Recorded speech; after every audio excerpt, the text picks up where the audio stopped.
Salut Internet, du coup c'est pas une vidéo troll ou quoi que ce soit, c'est une vidéo un peu sérieuse, parce que là on est au niveau de la période de la rentrée, et là actuellement j'ai eu un appel téléphonique, enfin un message vocal sur mon répondeur, pour du démarchage téléphonique. Il y a beaucoup de jeunes qui se font avoir, donc je me suis dit qu'une petite vidéo pour en parler, ça pourrait être pas mal. Donc là en l'occurrence c'est une société qui se prétend être la SFAM, qui est une société d'assurance, j'ai pas trop bien compris.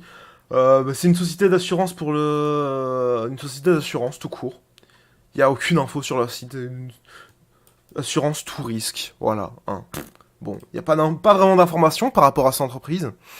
Et ils font du démarchage téléphonique auprès des jeunes qui commandent sur Internet. Pourquoi je dis ça?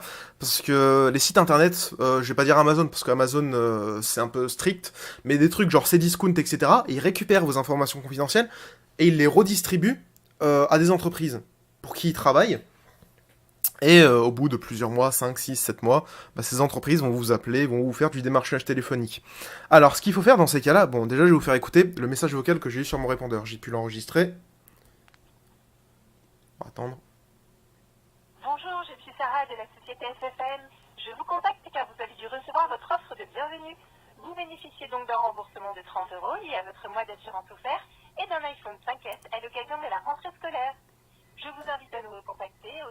Voilà, donc en gros, à l'occasion de la rentrée scolaire, blablabla, vous avez gagné un iPhone. Excellent, waouh, un iPhone gratuit comme ça, sans précision. Bon, je me suis un petit peu renseigné par rapport à cette société SFAM là. Il y a pas mal d'arnaques, de gens qui disent que du coup, faut payer 30 € sur le RIB, ça sera remboursé, blablabla. Ensuite, au bout de 3 mois, blablabla, pas de remboursement de téléphone, et prélèvement de 4,99 € chaque mois, etc. Bon, on peut se dire que 4,99 € c'est pas grand chose. Mais bon, sur une personne, 4,99 € c'est rien. Sur 10 personnes, ça fait 49 €. À peu près 50. Sur 100 personnes, ça fait 500 €. Sur 1000 personnes, ça fait 5000 €, etc., etc. Et il y a énormément de gens qui, encore en 2018, se font avoir. Donc c'est très important. La première chose à faire, c'est de bien noter leur numéro de téléphone, et ensuite de se renseigner par rapport au nom de l'entreprise. Bien évidemment, toujours rechercher le nom de l'entreprise pour savoir qui ils sont, ce qu'ils font, et rechercher s'il y a eu des arnaques par le passé. Il y en a toujours, il y en aura toujours des arnaques, il y aura toujours des gens qui posteront sur Internet. Il faut toujours bien se renseigner là-dessus.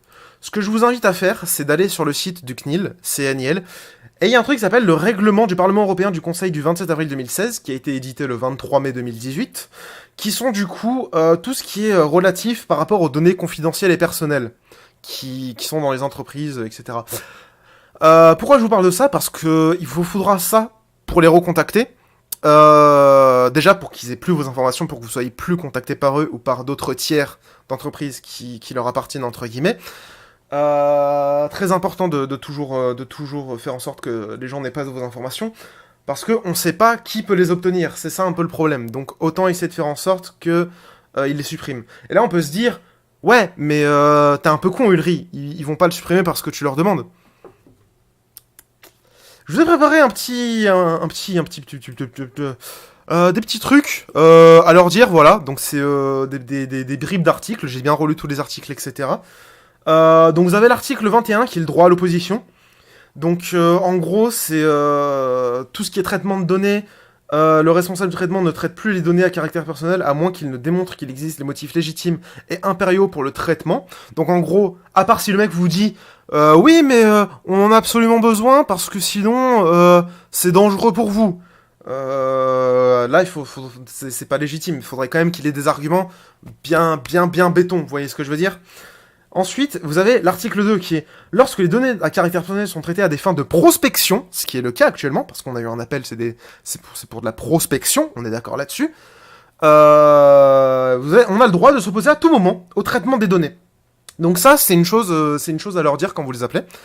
L'article 21.1 et l'article 21.2 de la... je crois que c'est CGAM, si je dis pas de bêtises.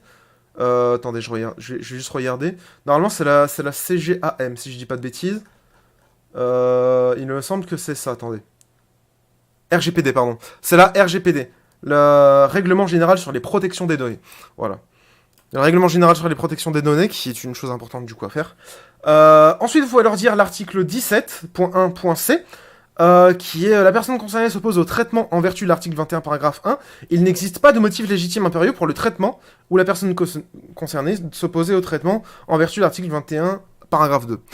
Donc voilà. Là, c'est si nous vous disent blablabla, on en a besoin pour des raisons légitimes. Article 17.1.c, ils n'ont pas le droit. Voilà. Article 17.2. Lorsqu'il a rendu public les données caractères de le responsable du traitement compte tenu des technologies disponibles et des coûts de mise en œuvre prend les mesures raisonnables, y compris d'ordre technique, pour informer le responsable du traitement qui traite ces données à caractère... En gros, ils sont obligés de faire part au responsable. Oui, il faut que cette personne ait ces données supprimées, sinon ça va pas le faire. RGPD, machin bidule. Et ensuite, c'est le moment où on commence à les faire chier, parce qu'on va leur citer l'article 12.3. Je vais pas tout le lire, mais en gros, pour résumer, si vous avez formulé les articles du coup précédents, c'est-à-dire des articles 15 à 22, enfin, si vous avez formulé un des articles de l'article 15 à l'article 22, si je dis pas de bêtises, c'est ça une formule en application des articles 15 à 22, c'est ça. Donc l'article 17 et l'article 21 sont entre le 15 et le 22, bien évidemment, on sait compter de 1 jusqu'à je sais pas combien. Et donc, en gros, c'est pour leur dire... Voilà, je veux une preuve que vous ayez supprimé mes informations confidentielles. Et c'est là que ça va bien leur faire chier, parce qu'ils vont être obligés de vous envoyer un joli petit recommandé qu'ils vont devoir payer de leur poche. Donc, en plus d'avoir essayé de vouloir entuber des gens, là, ils vont devoir payer des frais pour pour envoyer une lettre. Et ça leur plaît pas trop. Mais justement, c'est le but de leur faire comprendre que les jeunes, surtout les jeunes, vous laissez pas faire par ce genre de trucs.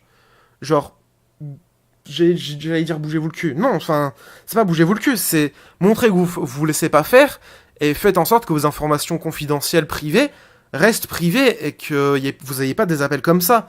Moi, j'ai eu une personne au téléphone, je lui ai dit tous les trucs blablabla, elle m'a dit ok, pas de souci. Elle a dit qu'elle allait m'en renvoyer un recommandé. J'attends le recommandé. Donc je ferai un retour par rapport au recommandé si je l'ai ou pas. Si vous n'avez pas de recommandé, bien évidemment, vous pouvez faire appel à la RGPD et bien évidemment au CNIL afin qu'ils puissent vous aider par rapport à cette demande. Et surtout, chose importante, faites des enregistrements téléphoniques systématiquement quand vous avez des appels de ce genre. Toujours avoir des enregistrements téléphoniques pour avoir des preuves que vous avez bien fait ces démarches. Ça, c'est très important, voilà. Je vous embête pas plus avec ça. Faites attention à ce genre d'arnaque sur internet. Je vous fais des gros bisous et sur ce, je vous dis à tantôt. Be safe.